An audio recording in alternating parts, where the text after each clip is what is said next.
जिसके कान हों वो सुन ले, जिसकी आंखें हों वो देख ले।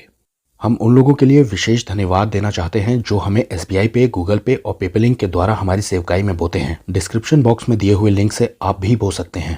अगर आपने कभी कोई नकली चीज देखी है या मान लीजिए आपके पास कभी नकली नोट आया हो, तो लोग उसका एक्सप्लेनेशन ये देते हैं कि पता नहीं कैसे आ गया, मैंने ध्यान ही नहीं दिया शायद, और देखने में वो बिल्कुल असली जैसा ही लग रहा था, इसलिए शायद मैंने ले लिया। सच में अगर आपने बारीकी से देखा होता तो फंसते नहीं। इस वीडियो में हम ये देखेंगे कि कैसे इस्लाम नकली होने के बावजूद असली के बीच में चल गया। वैसे इसकी भी वजह वही है कि ध्यान नहीं दिया गया, बारीकी से देखा नहीं गया, सिर्फ इसलिए। इस वीडियो को बनवाने में हमारे एक सब्सक्राइबर राज सिंह ने बड़ी मदद की है। उन्होंने कैलीग्राफी का कोर्स किया है और उन्हें कुछ भाषाओं का अच्छा ज्ञान है। राज सिंह, प्रभु आपको बहुत आशीष दे। अपने सेकेंड लास्ट वीडियो में हमने प्रेज द लॉर्ड वर्ड को छोड़ दिया था। इसे अरबी में अल्हम्दुल अल इलाह कहते हैं, लेकिन हमारे मुसलमान भाई ये इसे अल्हम्दुल अल्लाह पढ़ते हैं। अब इन दो बातों में अलग क्या है? दोनों एक जैसे ही तो लगते हैं। जी नहीं, आप समझ नहीं पाए, क्योंकि अल्लाह शैतान है। इसे हम इस वीडियो में देखेंगे। दरअसल बाइबल में जिसे इब्लीस या शैतान कहा गया है वो कुरान का अल्लाह है। आप जो अपने स्क्रीन पर देख रहे हैं ये ऊपर लिखा है अरबी भाषा में और नीचे ग्रीक भाषा में, जिसमें कि नया नेम लिखा गया है 666, यानी कि शैतान का नंबर। अब यहाँ पर आपको अल्लाह का नाम लिखा दिखाई दे रहा है और दिखाई दे रहा है बिस्म लिखा हुआ, और दो तलवारें भी हैं।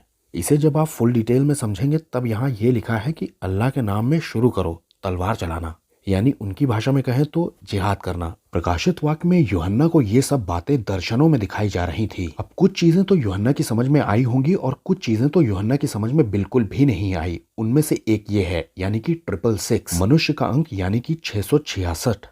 अब बाइबल कहती है कि ये अंक जिसने भी ले लिया उसकी तो सुनवाई भी नहीं होगी, वो डायरेक्ट हेल में जाएगा, वो गया काम से, क्योंकि ये नंबर शैतान का नंबर है और अंत के दिनों में ये आपके ईमान से, यानी कि विश्वास से जोड़ा जाएगा। क्या आपको ये बात मालूम है कि पूरी बाइबल में इत्तेफाक, यानी कि कोई इंसिडेंस जैसा कोई शब्द नहीं है? परमेश्वर ने कहीं ना कहीं ग्रीक भाषा में एक्सपोज कर दिया था अरबिक भाषा को। ये इत्तेफाक नहीं है कि नया नियम ग्रीक भाषा में लिखा गया। वैसे कई लोग यहाँ ये कह सकते हैं कि ये बिस्म नहीं लिखा है। बिस्म ऐसे नहीं लिखा जाता है। अब जरा सा रुकिए, बिस्म ऐसे भी लिखा जाता है।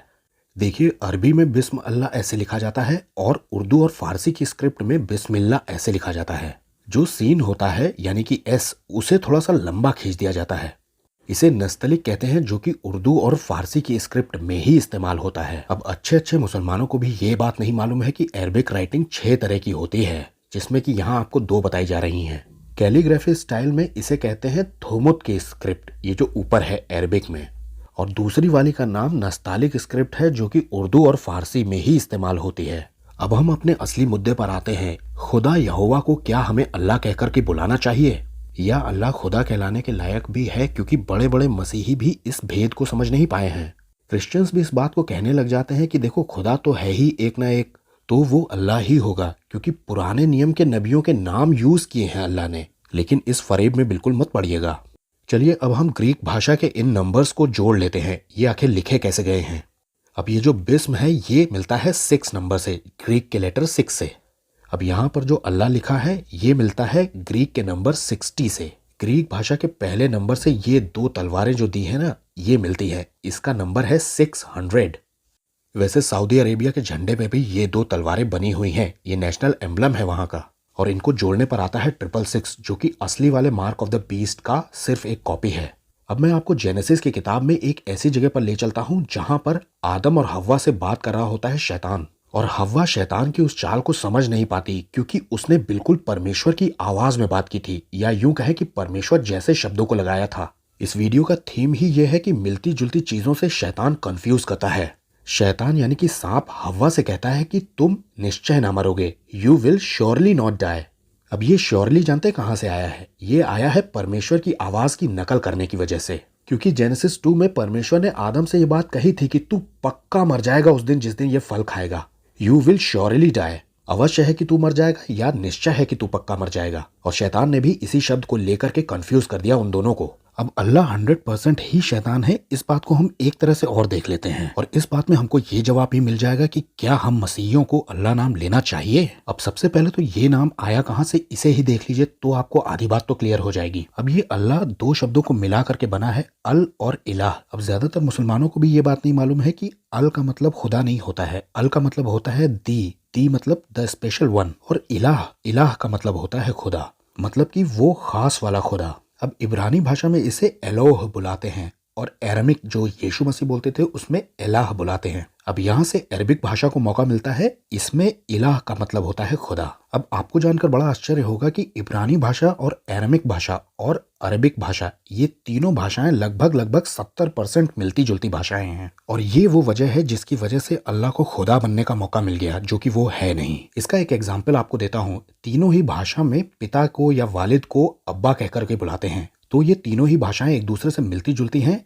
अब सवाल वही का वही है, क्या हमको मसीहियों को अल्लाह शब्द बुलाना चाहिए खुदा के लिए? अब हमेशा हमारे मुसलमान दोस्त ये कहते हैं कि अरबिक भाषा में जो बाइबल है ना, उसमें देखो अल्लाह शब्द ही लिखा हुआ दिखाई देता है। अब अरबिक भाषा में खुदा के लिए अल्लाह के सिवा कोई और शब्द है ही नहीं, यानी कि कोई ऑप्शन ही नहीं है कि जिसे हम लगा सकें, तो इसलिए उसे मजबूरी में लगाना पड़ता है। लेकिन इसमें भी अंतर है। बाइबल का जो खुदा है वो अल इलाह तो बुलाया जा सकता है, यानी कि वो स्पेशल वाला खुदा, लेकिन उसे अल्लाह बिल्कुल भी मत बुलाएगा, क्योंकि दोनों के मैसेज बहुत अलग हैं, दोनों के पर्पजेस बहुत अलग हैं। एक जिंदगी बचाना चाहता है और एक जिंदगियां लेना चाहता है। वैसे जो असली खुदा है यानी कि यहोवा खुदा, वो खुदावन खुदा के नाम से जाना जाता है। और आप थोड़ी सी रिसर्च बाइबल में करेंगे तो आपको पता चलेगा कि अल्लाह एक्चुअली बाल देवता है, जिसने पुराने नियम में कई जगह कोशिश की है खुदा यहोवा बनने की। और आपको जानकर बड़ा आश्चर्य होगा कि वो बन भी गया था इजराइलियों का खुदा। अब अल्लाह की वजह से हम मसीही इस अल शब्द से भी नफरत करने लग गए हैं, जिसका मतलब सिर्फ द होता है, यानी कि स्पेशल। अब इन तीनों जगहों पर अंतर देखिए। अब्दुल्ला मतलब कि अल्लाह का नौकर, यहाँ पर तो अल्लाह दिखाई दे रहा है। अब दूसरा है बिस्मिल्लाह, यानी कि अल्लाह के नाम में। अब यहाँ इन्होंने इलाह को भी अल्लाह ही पढ़ना शुरू कर दिया। और तीसरा है अल्हम्दुलिल्लाह, अब यहाँ भी इन्होंने इलाह को अल्लाह पढ़ना शुरू कर दिया। देखा आपने, इसी को कहते हैं चालाकी। जहाँ अल्लाह है वहां तो अल्लाह लगाना ही है, लेकिन खुदा के नाम पर भी इल्लाह को अल्लाह पढ़ना है। अल इलाह हमारे खुदा का नाम है और अल्लाह उनके खुदा का नाम है। दोनों के काम करने का तरीका और दोनों के उद्देश्य अलग अलग हैं, लेकिन शैतान के काम करने का उद्देश्य अल्लाह से बिल्कुल मिलता हुआ है। अब जिहोवा द लॉर्ड गॉड, यहोवा परमेश्वर, खुदावंद खुदा यहोवा, इसे कहना चाहिए अल इलाह, असली वाला खुदा जिसका बेटा है यीशु मसीह। अब आखिर में इसे पढ़िए, अल रब येशुआ हु अल इलाह, the Lord Jesus is God, आमीन। परमेश्वर के अनुग्रह से हमने एक तीसरा चैनल बनाया है, ओवरकमर इन एंड टाइम्स, आप उसे भी सब्सक्राइब कर लीजिए। प्रभु आप सबको बहुत आशीष दे।